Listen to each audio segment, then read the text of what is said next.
வணக்கம். சில படங்கள்லாம் பார்க்கும்போது சிரிப்பு வரும், சில படங்கள்லாம் பார்த்து முடிச்சுட்டு சிரிப்பு வரும், சில படங்கள்லாம் பார்த்து முடிச்சதும் சிரிப்பும் நெகிழ்ச்சியும் மாறி மாறி வரும். எனக்கு இந்த ஜாலியோ ஜிம்கானா அப்படியான ஒரு படமாக தான் இருந்துச்சு. ஏன் அப்படிங்கிறத நான் கடைசியில் சொல்கிறேன். ஊடக நண்பர் ஜெகன் அப்படின்னு ஒருத்தர் இருக்காரு. அவர் இந்த படத்தை பாடல்கள்லாம் எழுதியிருக்காரு. ஆனால் அதுக்கான ப்ராப்பரான கிரெடிட்ஸ் எல்லாம் தராமல் இயக்குனர் கொஞ்சம் பிரச்சனை பண்ணி ப்ரெஸ் மீட்டில் ஒரு பெரிய வாக்குவாதமாகி இயக்குனர் சக்தி சிதம்பரம் டக்குன்னு எழுந்தெல்லாம் போயிட்டாரு. பட் இன்னைக்கு படம் பார்க்கும்போது ஜெகனுக்கு ப்ராப்பராக கிரெடிட்ஸ் எல்லாம் கொடுத்துருந்தாங்க. சிறப்பான ஒரு விஷயம். இதே நியாயம் மீடியாவில் இல்லாத ஒருத்தருக்கும் கிடைக்குமா அப்படிங்கிறது சந்தேகம் தான். பட் இதை வந்து ஒரு பேபி ஸ்டெப்ஸ் மாதிரி நம்ம நினச்சிப்போம்.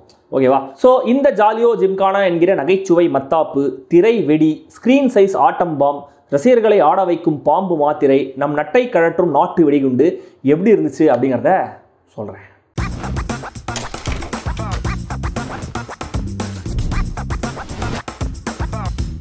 ஜாலியோ ஜிம்கானா, மடோனா செபாஸ்டியன் அவங்களோட 2 சிஸ்டர்ஸ்னு இவங்க 3 பேர் சேர்ந்து அவங்க தாத்தா வைசி மகேந்திரனுக்கு ஒரு ஹோட்டல் ஒன்று ஆரம்பிச்சு தராங்க. அதுக்கு ஒரு எம்எல்ஏ ஆர்டர் ஒன்று தராரு. ஆனால் அதுக்கான லட்சக்கணக்கான பில்லை செட்டில் பண்ணாமல் அடாவடி பண்ணி இவங்களையும் அடித்து துரத்திடுறாரு. இதை பற்றி ஹெல்ப் பண்ணுறதுக்கு வக்கீல் பூங்குன்றன் அப்படின்ற ஒரு தடவை பாருங்க அப்படின்னு வைசி மகேந்திரன் சொல்கிறாரு. அந்த பூங்குன்றன் தான் பிரபுதேவா. அவர் நியாயத்துக்காக போகிறாரு, ஒரு நேர்மையான வக்கீல். அவரை பார்க்கறதுக்காக மடோனா, அவங்க அம்மா அபிராமி, மடோனாவுடைய சிஸ்டர்ஸ்னு எல்லாரும் போகிறாங்க. ஆனால் அங்கே போனால் பிரபுதேவா இறந்து கிடக்கிறாரு. இதுக்கப்புறம் என்ன ஆச்சு? பிரபுதேவா கொன்னது யாரு? அந்த டெட் பாடியை இந்த 3 லேடிஸ் எதுக்காக தூக்கிட்டு போனாங்க? அதை வச்சுட்டு இவங்க என்னெல்லாம் கஷ்டப்பட்டாங்க? கடைசியிலே இவங்களுடைய பிரச்சனையெல்லாம் தீர்ந்துச்சா இல்லையா? இதெல்லாம் தான் இந்த படம்.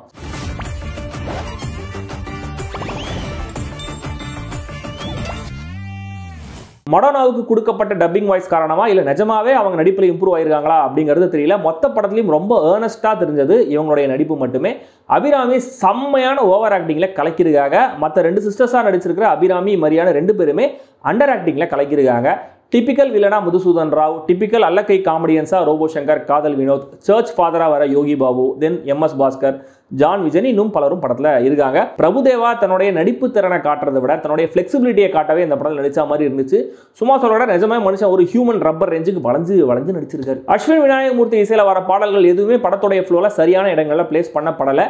பின்னணி விஷயம் ரொம்ப சுமாராகவே எனக்கு பட்டுச்சு. சினிமாட்டோகிராஃபி, காஸ்டியூம்ஸ் எல்லாம் கலர்ஃபுல்லாக பண்ணியிருந்தாங்க. ஸோ அட்லீஸ்ட் விஷுவலி படம் ப்ளசண்ட்டாக அழகாக இருக்கணும் அப்படிங்கிறதுல ஒரு மெனக்கெடல் இருந்திருக்கு.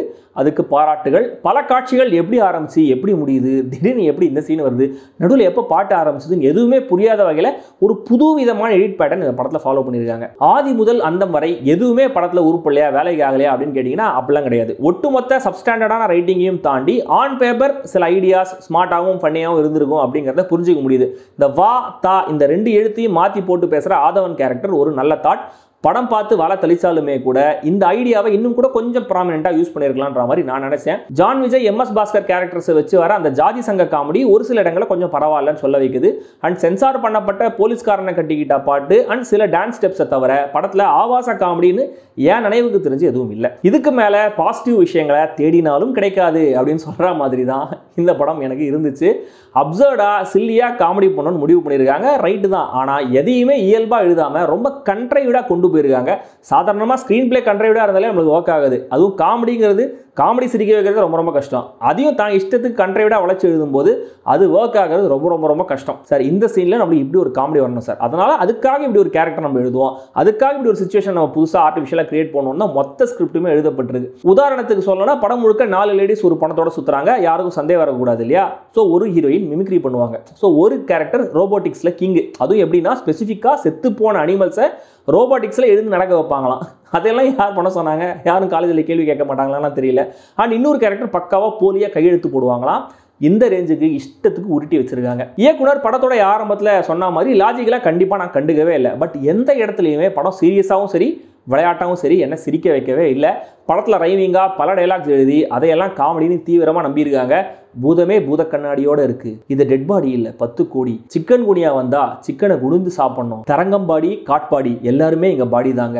ஐயோ அப்பான்னு பணத்துக்காக பார்த்ததுக்கு அந்த ஐயப்பா படி வாங்கிட்டாரு. இந்த ரேஞ்சில் படம் முழுக்க பாடா படுத்தி எடுக்கிறாங்க. வேகமா டைலாக் பேசுற ஸ்டைலில் லவ் டுடேலேருந்து அப்படியே ஒரு சீனை வர காப்பி அடிச்சு வச்சிருக்காங்க. இதுக்கு நடுவில் யோகி பாபு கேரக்டர் வர படத்தில் வராரு. அஃப்கோர்ஸ் படம் முழுக்கவே கோவம் வர மாதிரி தான் காமெடிகள் இருக்கு. இதுல யோகி பாபு சிங்கிள் டே கால் ஷீட்ல மொத்தத்தையும் நடிச்சு கொடுத்துருப்பாரு போல இருக்கு.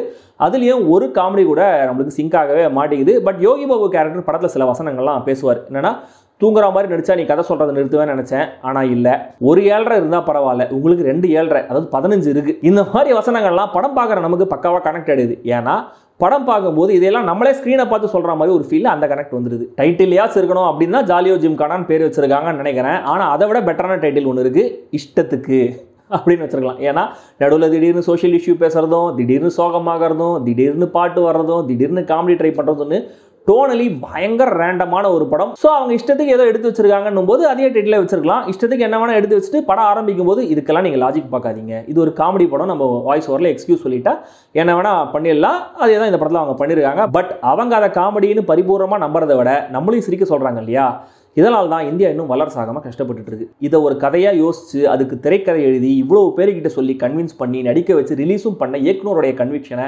கண்டிப்பாக பாராட்டியாகணும். நான் சர்க்காஸ்டிக்காலாம் சொல்ல, நிஜமாவே இந்த மாதிரி ஒரு கன்விக்ஷன் தேவை தான்.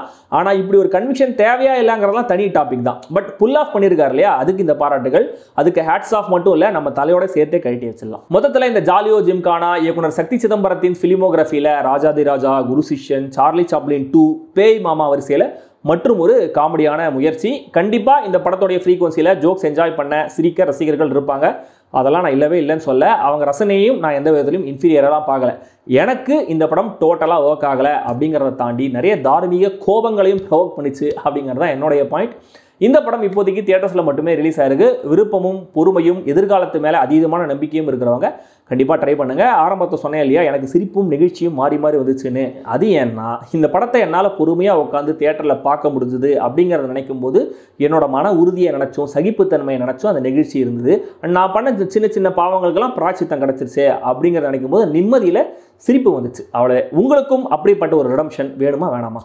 ஒரு கதையில ஒரு முட்டாள் 2 முட்டாள் இருக்கலாங்க, இங்க ஒரு முட்டாள் சங்கமே மூளை இல்லாம சுத்தி நிற்கிறாங்க.